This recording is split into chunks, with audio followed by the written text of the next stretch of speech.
आज पैठणमध्ये सुवासिनींनी पारंपरिक पद्धतीने वटपौर्णिमा मोठ्या उत्साहात साजरी केली आहे। वटपौर्णिमेला महिला वटवृक्षाच्या मुळाशी पाणी शिंपून खरं तर या सुताचे फेरे घालत असतात। ही परंपरा पिढ्यानपिढ्या चालत आलेली आहे। परंपरेप्रमाणे वटवृक्षाची पूजा करण्यासाठी महिलांनी मोठ्या प्रमाणात गर्दी केली। वडाचं झाड दीर्घायुषी असतं, त्याप्रमाणे आपला पतीही दीर्घायुषी राहावा, तसेच पती पत्नीमधील मधुर नातं आणखी दृढ करण्यासाठी वडाच्या झाडाची मनोभावानं पूजा करतात।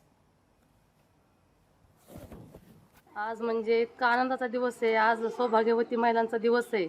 आज वटपौर्णिमा म्हणजे आनंदाचा दिवस आहे आमच्या महिलांसाठी।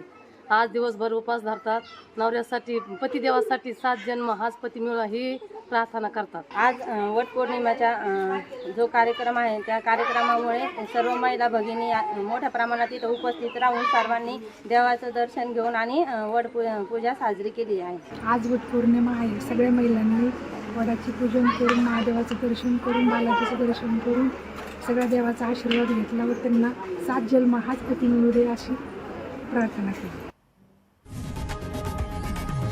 लोकशाही मराठी ऐका, पहा, जागरूक रहा।